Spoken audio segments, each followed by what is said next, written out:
Presented by Vimtech Team. इस video में हम बात करेंगे जो ऑब्जेक्शन या आवेदन आपने अपना डाटा ठीक कराने के लिए ऑनलाइन एनडीसी पोर्टल पर लगाया है, उस ऑब्जेक्शन लगाने के बाद आगे की प्रक्रिया ऑफिस में कैसे होती है, उसके बारे में हम आज डिस्कस करेंगे। ऑनलाइन ऑब्जेक्शन कैसे लगाया जाता है, इस वीडियो को फास्ट स्पीड मोड पर चलाकर देख लेते हैं, क्योंकि यह हम पिछली वीडियो में बता चुके हैं।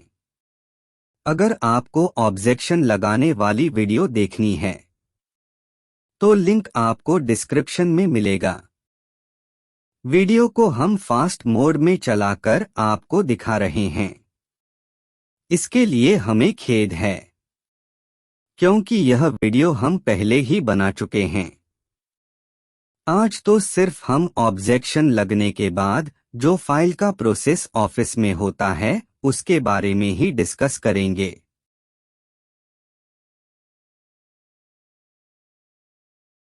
जो इन्फॉर्मेशन हमें चेंज करानी थी उसमें बदलाव के बाद हम आवेदन को सबमिट करते हैं और एक और ओटीपी आने के बाद हमारा ऑब्जेक्शन सबमिट हो जाता है और हमें एक ऑब्जेक्शन नंबर प्राप्त होता है जो कि इस तरह से है। इसी ऑब्जेक्शन नंबर की सहायता से आप अपनी फाइल को ट्रैक कर पाएंगे कि हमारी फाइल किस लेवल पर पड़ी हुई है।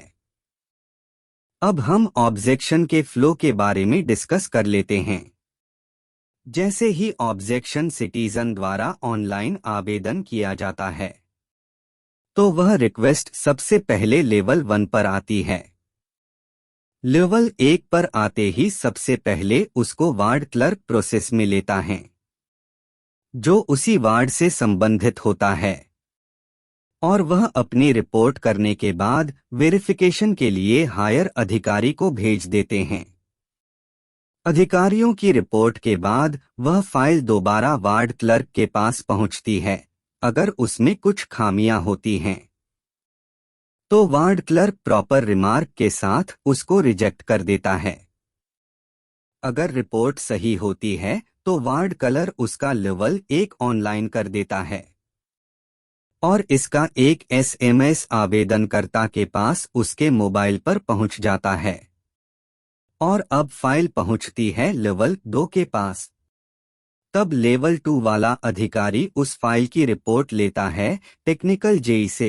अगर जेई की रिपोर्ट में एक्ट के अकॉर्डिंग कोई अनियमितता है तो उस फाइल को प्रॉपर रिमार्क के साथ रिजेक्ट कर दिया जाता है, नहीं तो उसको ऑनलाइन होने के लिए लेवल 2 पर भेज दिया जाता है।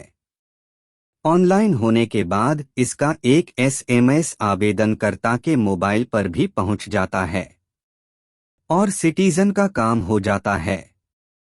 अब सिटीजन को जो अमाउंट उसके पोर्टल पर दिखाई दे रही है उसको भरकर अपना एनडीसी निकाल सकता है। परंतु अगर प्रॉपर्टी आईडी अनथराइज है और सिटीजन इसको ऑथराइज कराना चाहता है तो यह रिक्वेस्ट लेवल 1 लेवल 2 होते हुए सीएमसी डीएमसी लेवल पर पहुंच जाती है। अब सीएमसी डीएमसी इसको चेक करते हैं और रिजेक्ट या एक्सेप्ट कर देते हैं। अगर एक्सेप्ट करते हैं तो सिटीजन के पास एक एसएमएस पहुंच जाता है। फाइल कंप्लीशन का और सिटीजन का काम हो जाता है। अगर किसी भी केस में फाइल को किसी भी लेवल पर रिजेक्ट किया जाता है तो वह दोबारा से ऑब्जेक्शन के लिए तैयार है। सिटीजन उसमें दोबारा से प्रॉपर डॉक्यूमेंट के साथ ऑब्जेक्शन लगा सकता है।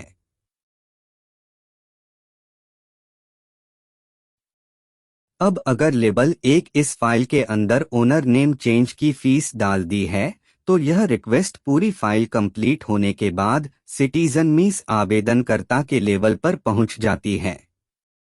आवेदनकर्ता ओनर नेम चेंज फीस को ऑनलाइन भर कर रसीद निकाल लेता है। पेमेंट के बाद आवेदनकर्ता के द्वारा भेजी गई रिक्वेस्ट पोर्टल पर रिफ्लेक्ट करने लगती है। अब मैं आशा करता हूं कि यह पूरा फाइल प्रोसेस आपको समझ में आ गया होगा। वीडियो देखने के लिए आपका बहुत बहुत धन्यवाद। Vimtech। इसी तरह की ज्ञानवर्धक वीडियो देखने के लिए हमारे चैनल को फॉलो कीजिए और सब्सक्राइब कीजिए।